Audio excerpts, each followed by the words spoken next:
Yes, we will go to the teaching now. Security policies in religious organization in this end time. And we will agree that we are actually in the end time. But before we go further, I want us to take this song. If I have the permission of my daddies, maybe we will do a little exercise. I want us to take the song while standing up. Maybe we should also do some marching. The church is marching on. The church is marching on. The gate of hell shall not prevail. The church is marching on. It's marching on. Church is marching on. Look at me. The church is marching on. The gate of hell shall not prevail. The church is marching on. The church is marching on. The church is marching on. The gate of hell shall not prevail. The church is marching. It's marching on. Church is marching on. The church is marching on. The gate of hell shall not prevail. The church is marching on. The church is marching on. The church is marching on. The gate of hell shall not prevail. The church is marching on. Amen. Really, the church is marching on, and the gate of hell shall never prevail. Yes. Please let's sit down. Thank you, sir.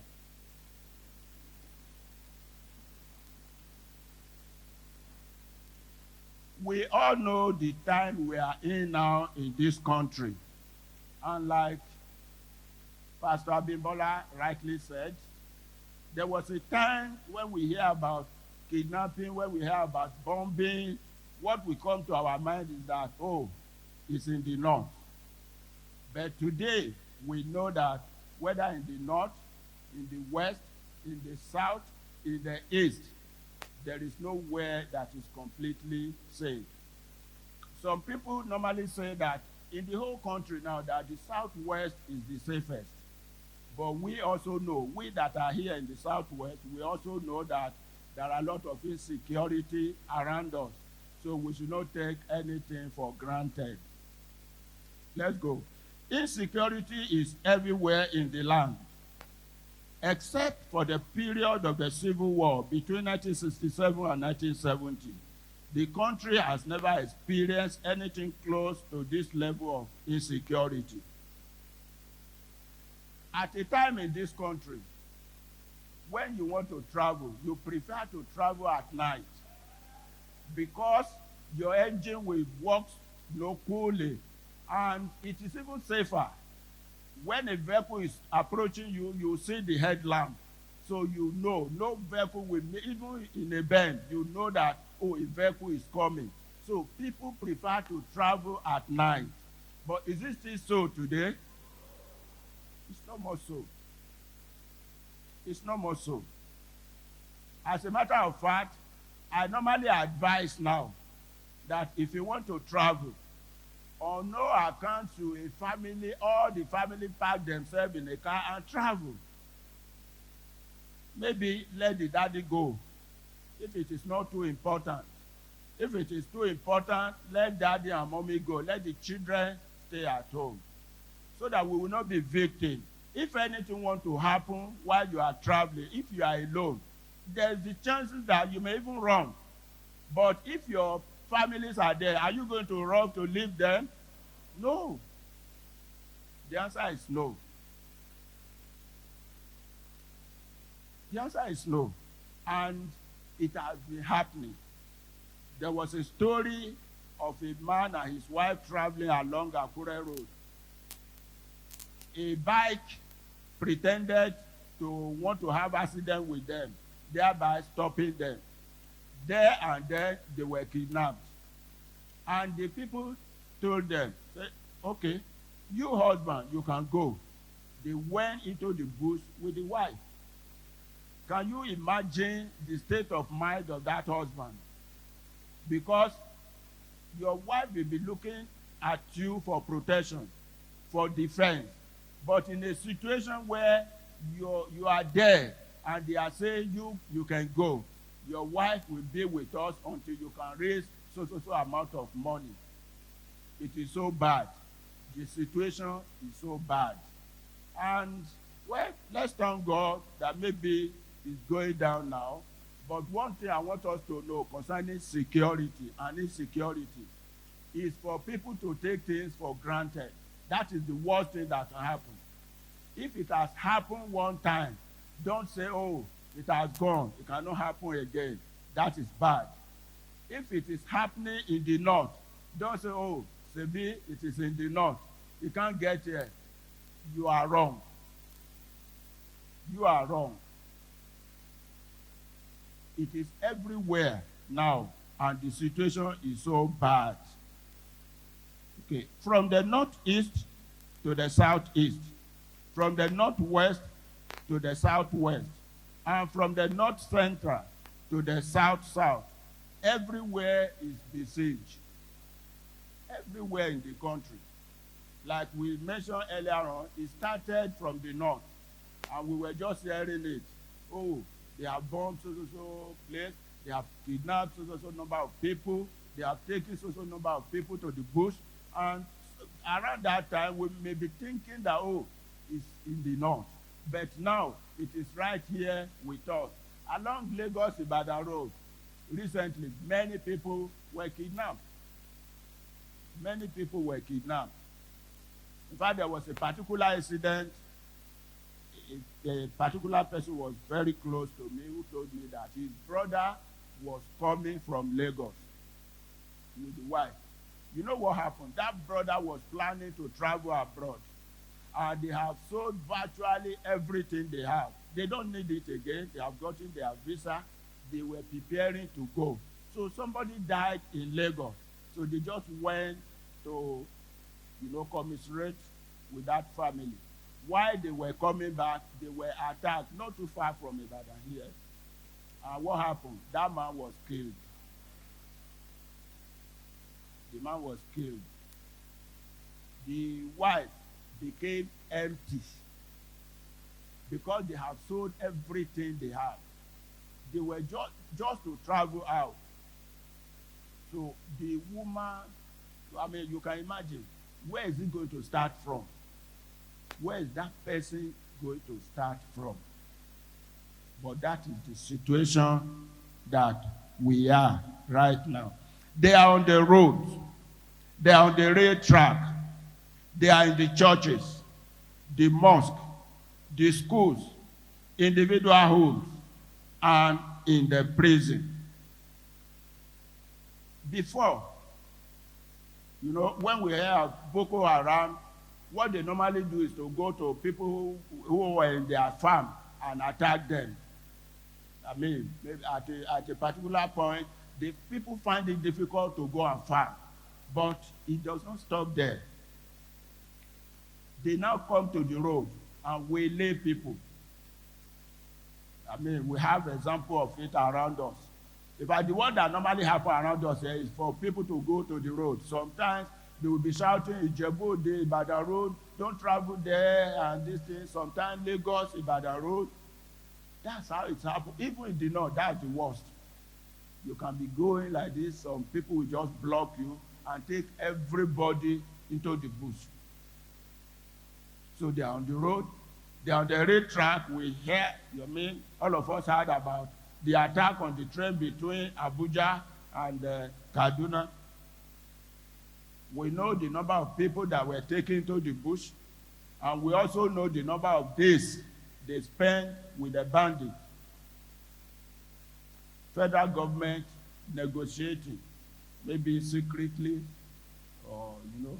but people were negotiating. They were demanding for money that I don't know, maybe the country cannot even raise. They are in the home. Recently, they are going to the homes in Abuja to pick people. That man, that lady that was killed recently, I think about 5 of them were kidnapped from their home.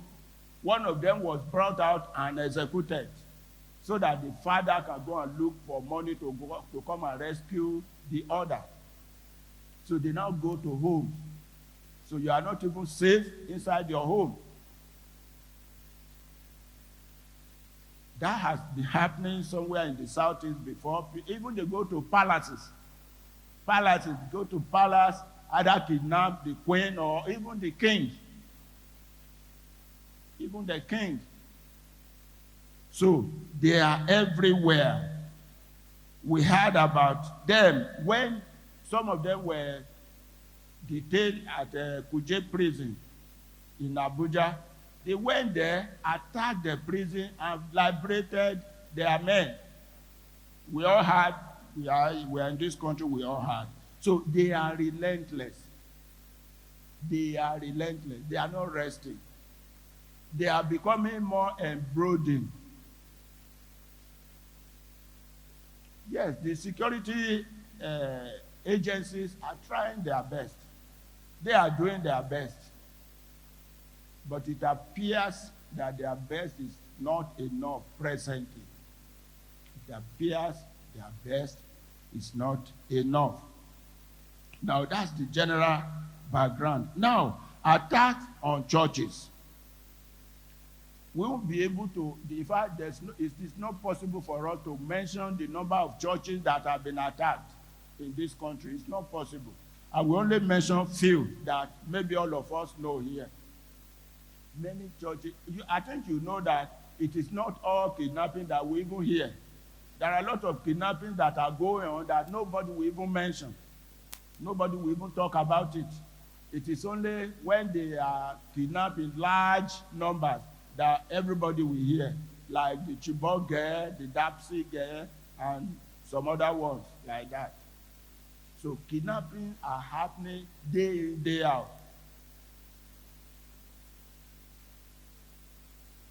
So data shows that in 2020, there were 19 attacks in 2020. Okay, there were 19 attacks in 2020. That is on churches.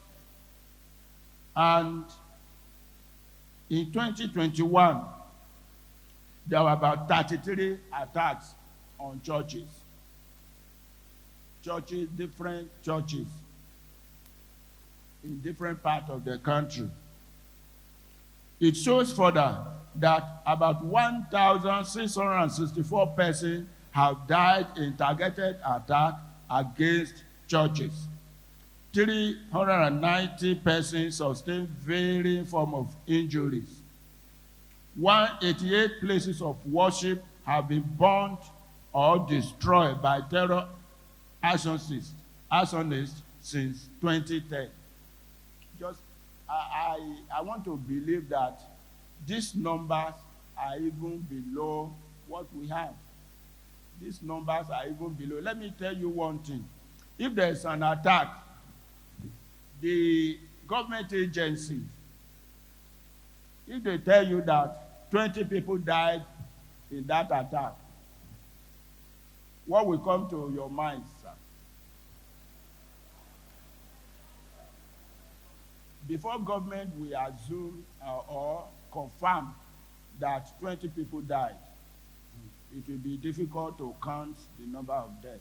It's not that they are lying, but what they want to do is that they don't want to put fear into your mind. They don't want to create fear, general fear into the mind of, and let me tell you, terrorists, what they want to achieve mainly is to create fear into the mind of the people.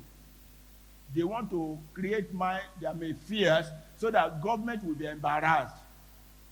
That is the main difference between terrorists and banditry. Bandits want to make money. They are doing their own for economic reasons. That is bandit. When they kidnap, they are asking for big money. When they release those ones, they are looking for another one.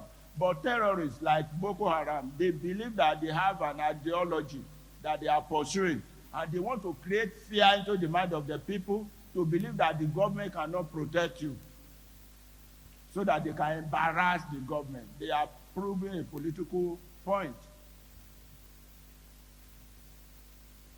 So this number that we have there, I believe, is a way of beating down what really happened.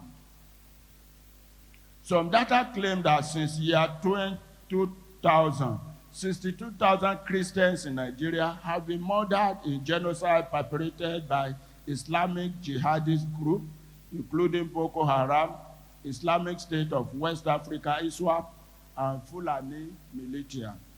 We all know what is going on in Jos presently. That means Plateau State altogether. We know how people are being attacked. Benue State, people are not allowed to go to their farm again. There are mass killing, and it's happening almost every time. It's happening almost every time. In Kaduna State, we hear of attack all the time. Why is Kaduna State very important to us? In Kaduna, we have sizable number of Christians. We have some Christian community. If you go to Kaduna today, if you are going to work there, they will ask you, are you a Christian or a Muslim? Because that depends on where you can find accommodation. I was there. If you are a Christian, there are some places you can live. There are some places you cannot live. They will tell you. If you are a Muslim, there are some places you cannot live. Don't go and look for accommodation there because you are not safe. So what I'm saying is that in Kaduna State, we have sizable number of communities that belong to Christians. And if you listen to those attacks, they happen mostly in those communities. The attacks in Kaduna State happen mostly in those Christian communities. Go and check their name. By their name, you will know where these people come from. So the attack is indirectly against Christianity. On December 25, 2011, there were 3 seemingly coordinated attacks on Christian communities in the northern part of the country. We will remember one of them very well. That was the attack on St. Teresa's Catholic Church in Mandala, Niger State. It was a terrible experience on a Christmas day, 25th of December. It was not the only one. Another one happened in Damaturu. Another one happened in Jos. Then there was another one in Padaka now. That is close to Damaturu again. But the Mandala Church was spearheaded by a man known by Kabiru Sokoto. Can we still remember that name? You should. His real name is Kabir Umar Abubakar Diko. That's his real name. Kabiru Sokoto is just a sobriquet. But that is what everybody knows. If I just mention Kabiru Umar Abubakar Diko, now you will see that many people will not even know who we are talking about. Kabiru Sokoto was, who knows where is Kabiru Sokoto presently? Do we know anything that happened to him?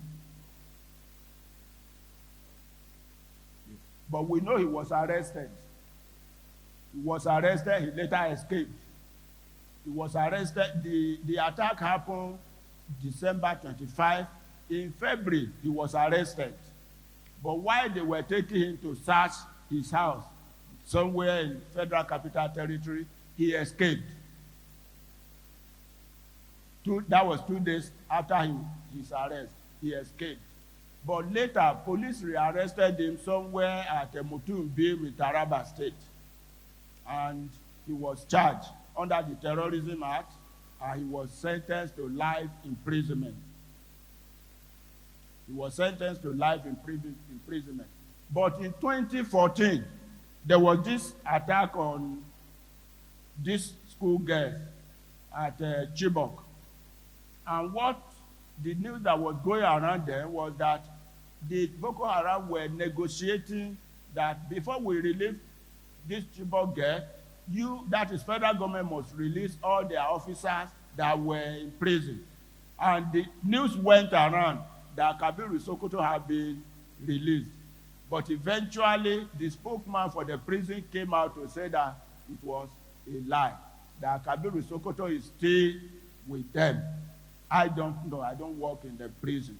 But he came to tell us that Kabiru Sokoto was still with them at that time. And that was the man that masterminded the attack of a very big church in Niger State where many people died. I think NEMA confirmed that 37 people died, but it was on record that more than 50 people died in that attack, with several people injured. A big church of that nature. So apart from that again, another attack happened in Damaturu that same day. That same day. That's why I said similarly coordinated attack. That same day, one attack in Mandala, another one in Damaturu, another one in Jos, and another one in another small town very close to the border between Yobe and Bauchi State. You know, those are the areas, if you follow the trend, there are some areas in Bauchi, in Yobe State, where we have Christians. Yes, Bauchi, Yobe, there are some areas between them. We have sizable number of Christians. And those are the areas where we have this attack.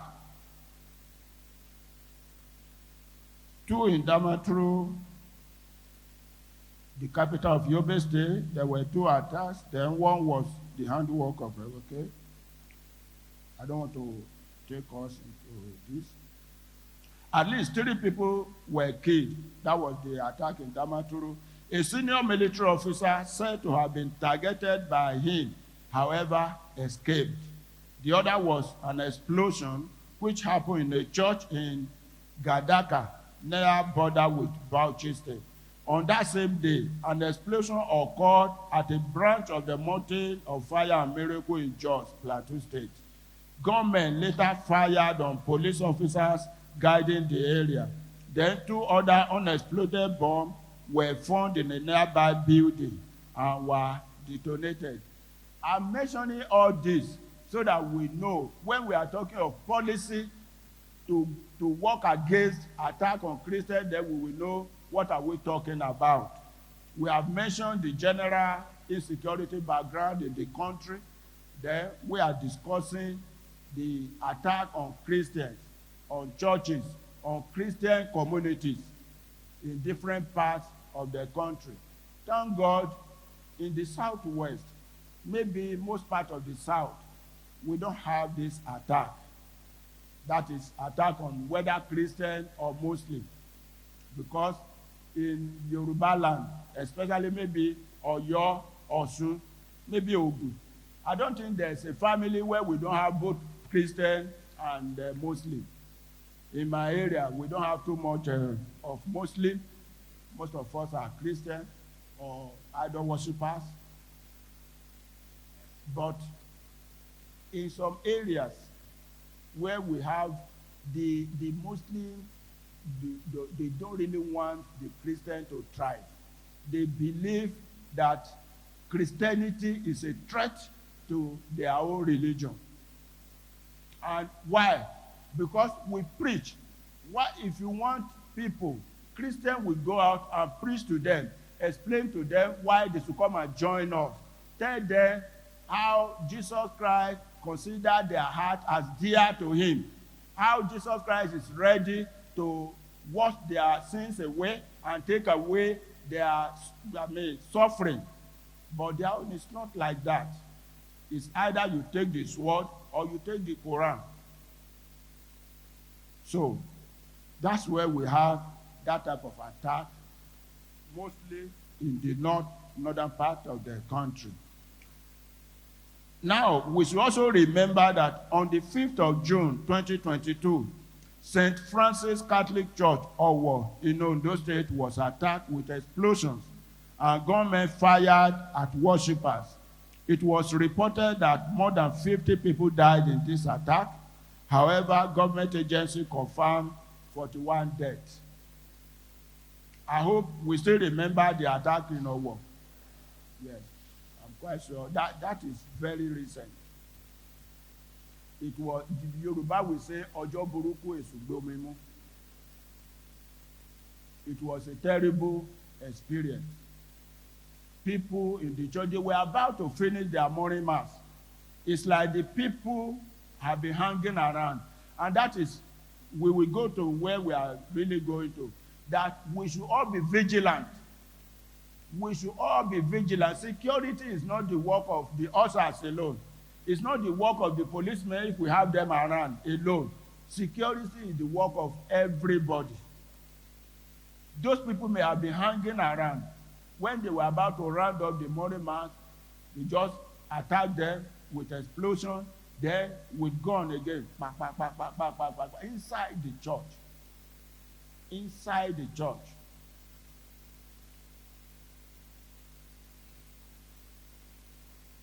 That is not a good experience. So, there are other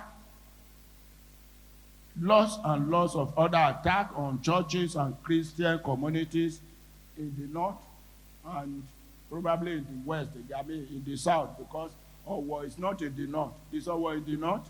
No. Owo is in Ondo State. So we cannot say in the north alone. It is all over the country. Now, it can happen anywhere.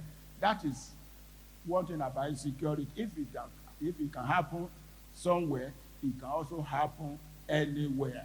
If it can happen sometimes ago, it can still happen now. But God will continue to protect us in Jesus' name.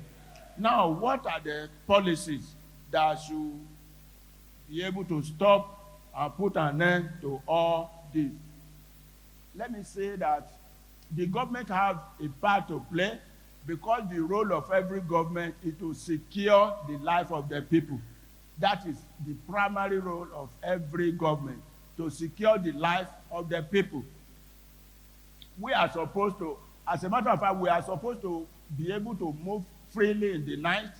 We are supposed to be able to go to anywhere we want to go, because the government is there to protect us.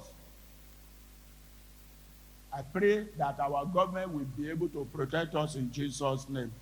Yes, so we have some part for the government and we have some part for the church. Because if the government can, even if the government can protect us, we still, Ojulala can feel sorry. Abi? Yes, we still have to be vigilant. We still have to notice, we must notice what is going on around us. We must be aware of situation around us. That is situation awareness. What is happening around us.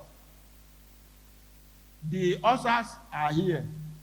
If there's anything wrong, going wrong somewhere in that place, the usher may not see, but people around there will see, and we must stop. That is, if you see something, you must do something.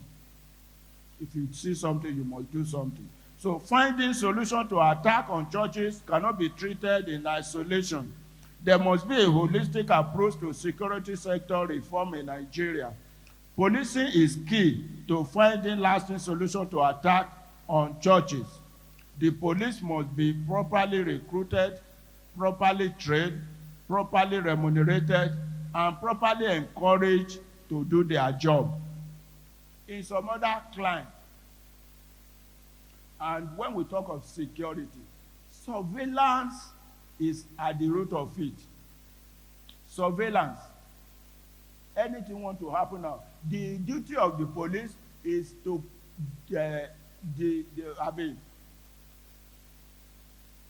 to prevent and to detect crime. Why is it put like that? To prevent and to detect crime. One, their duty is that no crime should be able to happen. You should be able to have this surveillance if anything want to happen tomorrow, the police is supposed to have known today. As a matter of fact, there are things that the police will stop that you may not even need to be told. I don't know if there's any of us working in the SSS here. The SSS is not supposed to be an agency that people will know. This man is working in SSS. No. They are supposed to be underground security agencies. If anything happens, they'll be able to alert the necessary security agency to prevent it. But if this surveillance fails, that is where the thing will not happen. But when it happens, it's also the duty of the police to detect. If they cannot prevent, then they should be able to detect. So when we talk of security, whether of the churches, whether of the mosque, of any individual, the police is key. The police is the number one security agency when it comes to internal security. As a matter of fact, every other agencies are taken from the police. The NDLA, the civil defense, every other one, they are taken from the police. So to have security in our churches, in our communities, in our localities, the police is key. And what is key then? They are training. We look at how they are being recruited, how they are being trained.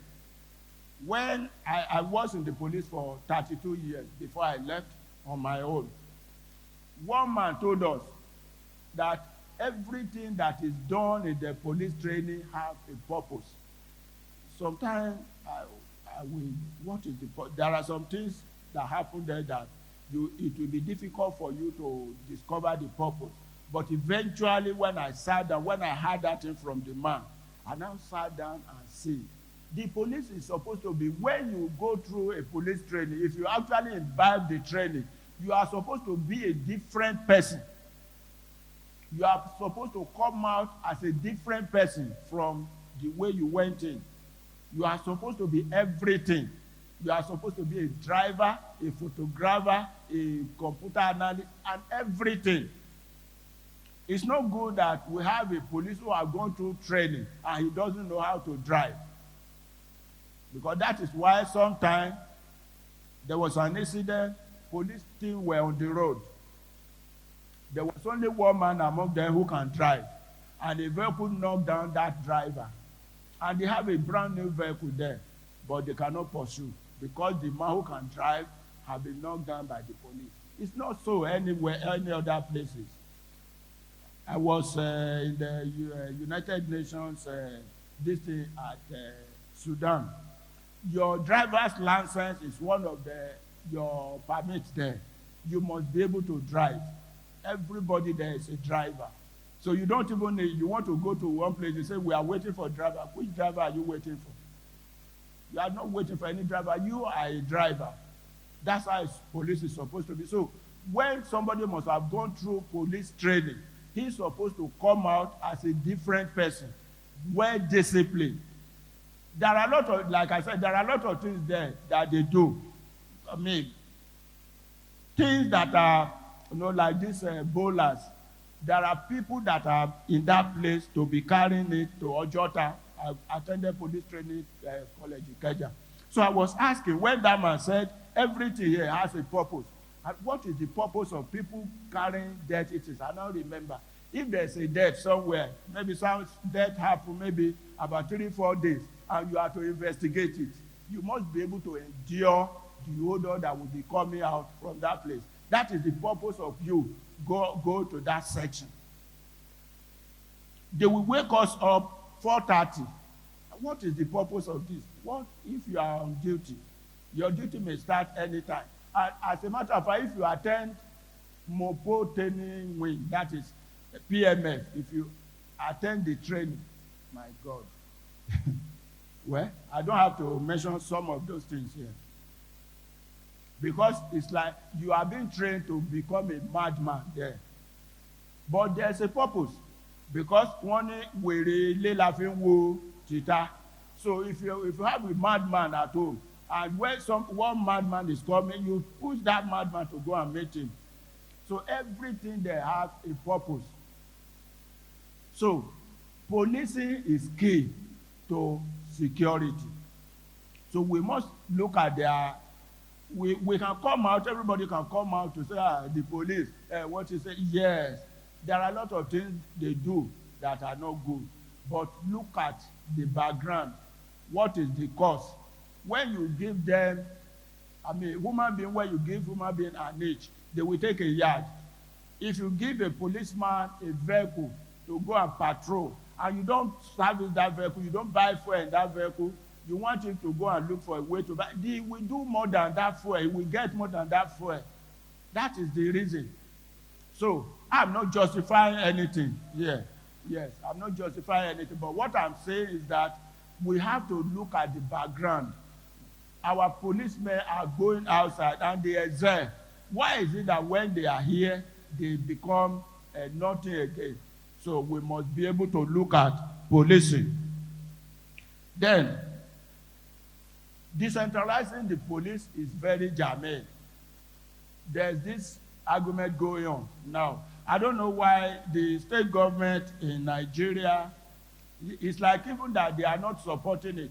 People are saying that if we have state police, that the state governors will abuse them, which is true. It's a valid argument. But the advantages of having state police will outweigh the power of the governor to abuse them. The advantages are far, far more than that. If that is the only, because if you are saying that the governors will abuse the police, are you now saying that the federal government is also abusing the police that we have now? That is it. So it is good that we have local police who understand the people, who understand the community. If you are in the local community, there's hardly that a crime will be committed that we won't be able to say it must be so people. Yes, we must be able to know. So if you have state police that are locally based, there are a lot of crime that will be detected. There are a lot of crime that will be prevented. So the issue of Nigeria's porous border must be addressed squarely and frontally. I don't even know whether we have border now, because the way arms and ammunition, light arms are entering into Nigeria, I don't know. The legally held arms in Nigeria may not be up to the ones that are illegally held. It may not be up to, especially coming from the northern part. And that's why we see all this attack happening there, because almost every home they have arms, not local arms. AK-47, that is arms using 7.62 caliber. It's about the deadliest of the light arms. But we have it all around. And it's because our borders are very porous. These arms are coming from somewhere like Sudan, Muammar Gaddafi's place, Libya, and all those Maghreb. The arms are coming from there, and they are flowing into the country. This is not good for us. This is not good for our security. When we were in the police, what they told us is that if an arm is missing, if a gun is missing, they say the life of Mr. President is not safe. That's what we were told. That if a gun is missing, the life of Mr. President is not safe.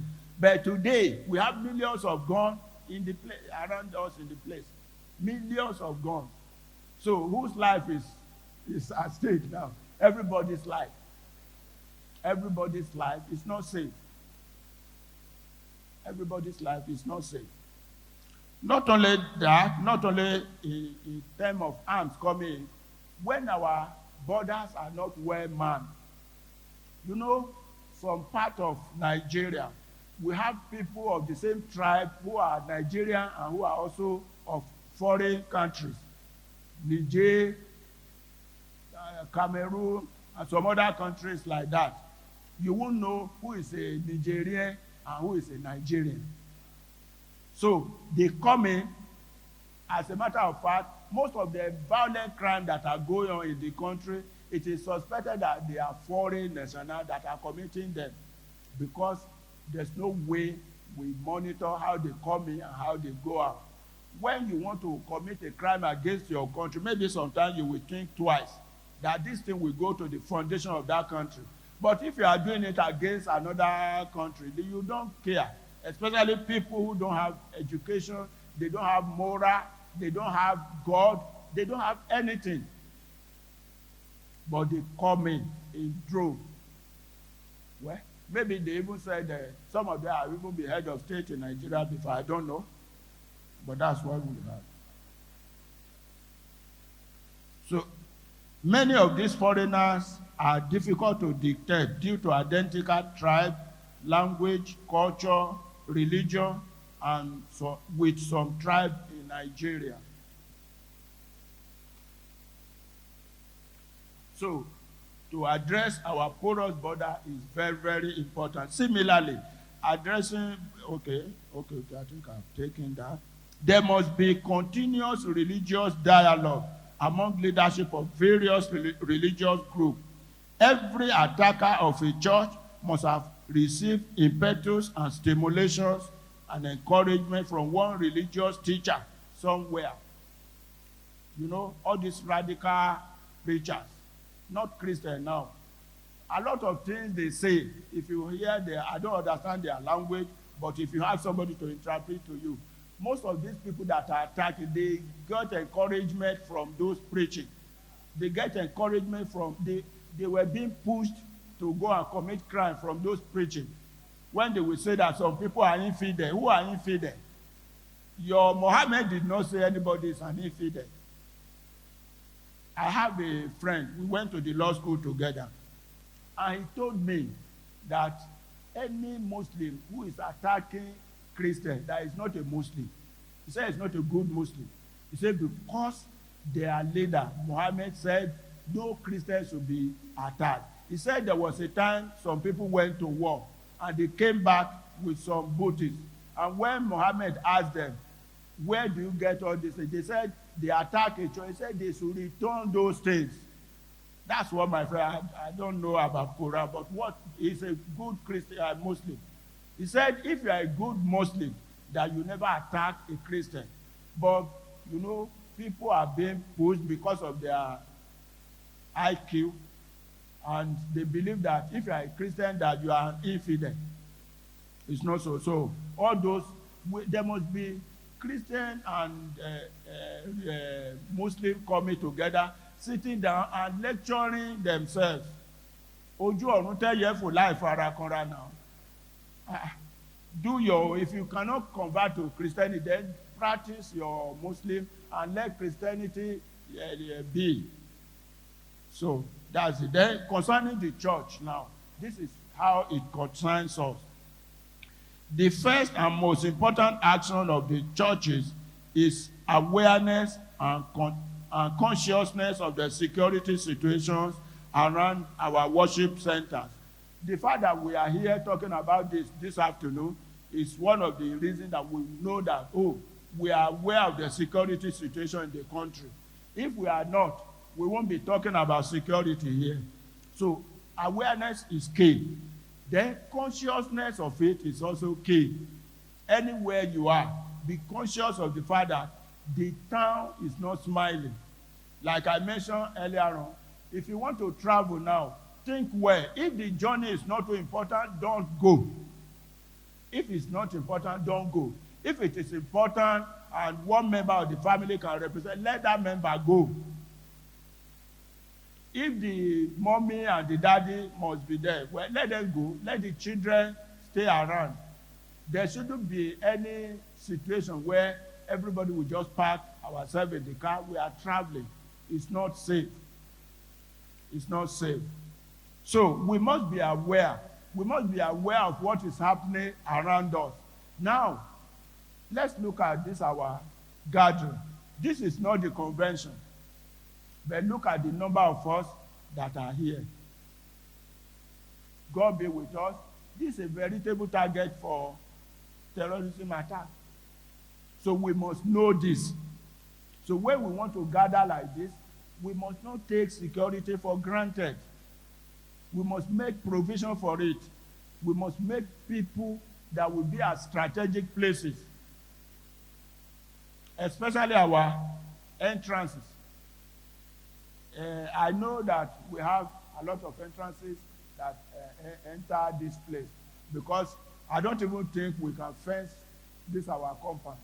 I don't know how possible it will be, including the residential areas. It will be, but we must be able to monitor how people come in.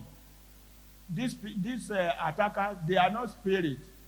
They are human beings like us. And let me say this. Before anybody will go and attack a place, they must have carried out their own surveillance. They must have gone there, check how security conscious we are, check how we live, how we behave, whether we just take things for granted. If anybody enters here and before he moves some meters, if 2-3 people are attacking him, if 3 people are, confronting him, he will think twice before he will come and take arms to enter this place. He will say, those people, be careful. They are very conscious. They are very conscious of their environment. So we need this. And like I said earlier on, don't say, when you see something, don't say, OSA will take care of it. No, you should also take care of it. And let me say this. How many of us know that each and every one of us here have a power of arrest? How many of us know? Okay, I'm telling you now that we all have the power to arrest if we suspect that any crime is being committed. The only difference is that when you arrest, you must take that person to the police. If you suspect, if you are saying that, no, it's not so. If you see anything, it's only that the suspicion of a civilian may be different from, because maybe you are going, you see somebody who just look back. You say, let me suspect this man. No, it's not so. Before you will say, if even an armed robber that is arrested, if he's taken before the court, he's a suspect. Even when you arrest him on the act. But it's not that when you see him looking back twice, you say, this man is a suspect, and I'm going to arrest him. No, you must watch. If you see him like that, yes, something will come to your mind. Then you watch. Don't let him know that you are watching him. Then he may lead you to, you will be able to say that, this man actually have intention to do something. And let me tell you, if you arrest that person and take him to the police, if eventually it is discovered that he is not committed any offense, you have not committed any offense. I don't know whether we understand what I'm saying. If you arrest somebody on suspicion and you take that person to the police, if eventually the police discover that the man is not a criminal, you are also you have not committed any offense for arresting him. You have not committed any offense. You are only being vigilant.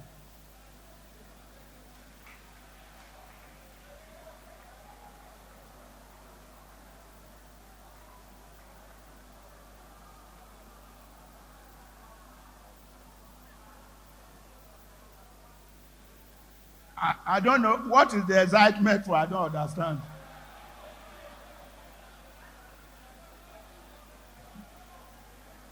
There's no way I can get your concern. Sir? Okay. Well, it is. Let me confess. Because like I told you the other time, if you actually take the police training, there are a lot of things you will know. For example, one, you don't talk like every other person. There are a lot of things that should come to you that before you will even need to work on them without telling anybody, except maybe you tell your boss. But today, it is possible for you to even give information to the police, and eventually the man will know that you are the one who gave that information. He says, yes, maybe that is why we are making. It is possible, but we are all Nigerians, and we understand our situation. But it's not supposed to be so. It is very, very wrong. It is very, very wrong. And I think that is why sometimes ago police are saying that if you see anything, go and tell your community leader. If you are suspecting that police may sell you out, tell your community leader that, somebody somewhere, we don't know what he's doing, we don't know his work, he's not going out when people are going out, he's only going out at night. You can go and tell your community leader. So God will help us in Jesus' name. So the church should conduct vulnerability assessment of their centers and locations. We were mentioning the entrances to this place. How vulnerable is this place? How vulnerable? This place is highly porous. It's porous. I know that there are a lot of entrance from Ogumake here. There are a lot of entrance from the residential area. This is an entrance, and I don't know, maybe the security in the entrance is even enough to know who are coming and are going out. But these are things that we should look into. If we want to prevent attack on our worship center, we must assess how vulnerable are we. Are we fenced?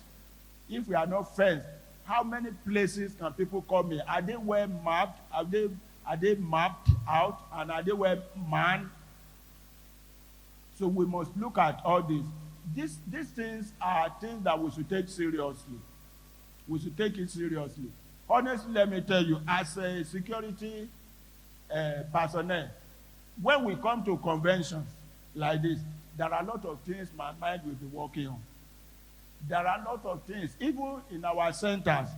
Maybe we are holding Easter retreat at our region. A lot of things. I don't just go there as a participant alone. I also go there as a security man. Though I may not tell anybody. But then, hardly that anything suspicious will go around me that I won't notice. And if I notice, I will call the attention of somebody. But this is what all of us should do. This is what all of us. So we should conduct vulnerability assessment. Then we should now know whether to install camera in some places, whether to install men that are specifically, detailed for that purpose. Watch those who are going in and those who are coming out. Those who are anybody coming in and those who are going out, watch their movement. Watch what they do. Watch the type of person they are. Sometimes, looking at some people alone, you may be able to suspect something. Then you contact some people who will go further. Then furthermore, since many denominations hold religious festivals that attract millions of people from many continents of the world, threat assessment will guide the development of security envelope. It could be mounting installation surveillance gadget whereby all movements are monitored. It's the same point that we must be able to monitor our compound. We must be able to monitor ourselves.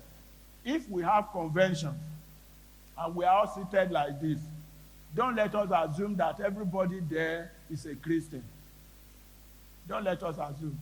There may be security personnel among us who want to listen to what we are doing here. There may be SSS personnel among us. And there may be thieves, just common thieves among us. And there may be terrorists among us. So we must not take everything for granted. And it is not possible for one person to recognize everybody, especially during COVID. How many people will you know? But there must be conscious and deliberate policy of monitoring people. We must be conscious about it, and we must be deliberate. We can plant people around that we also pretend as if they are listening to messages, but they are actually watching people. They are actually watching the activities of people, especially around the center like this. We must be conscious of it. So proper monitoring of entrance and exit is very germane. I've mentioned this. So if we look at all these things, you will know that it is the duty of everybody here to play one role or the other concerning our security. In Nigeria, we have less than 500,000 policemen. And the United Nations projection is that we have we have one policeman to 400 people. And what is our population? We don't even know our population. We are more than 200 million. And we don't have up to 500,000 policemen. So, how many policemen will not be to one person? Maybe more than 1,000. Maybe more than 1,000 persons to one policeman. And policing is not physical strength alone. Policing is gadgets. Policing is, using computers, using technology. But what technology do we have in Nigeria Police Force? No, we have our batting. Then maybe our gun. So that will give us the consciousness that the job belongs to all of us. The job does not belong to the policeman alone. It belongs to all of us in our capacity, various capacities. In our various capacities, in the town, even in the town, and when we are gathered here like this, we are in the presence of God. God is the one that will protect us, but we must be able to do some part. We must be able to play our own part. And overall, I say above all, our security in the hands of God. Except the Lord build the house, they labor in vain that build it. And except the Lord keep the city, they wake up in vain. The guards are waking up in vain. If we are here, even if we drive the whole policemen in Oyo State to this place, it is God that will protect us. Even those policemen need the protection of God. So we must be prayerful. And I know we are doing that enough in GOFAMINT. Whenever we are holding convention, I know the powerhouse is there, and there are people that are praying for the well-being of the participants. And I pray that we will continue to do this in Jesus' name. So overall, God will continue to protect us. Anywhere we are, the protection of God will not depart from us. Anywhere we are, God will make his edge of protection to surround us in Jesus' name. But we must understand that the town is not smiling. Our security system is porous. Our security system is leaking. So we must be aware of this, and we must be conscious of it anywhere we go and whatever we do. God will help us in Jesus' name.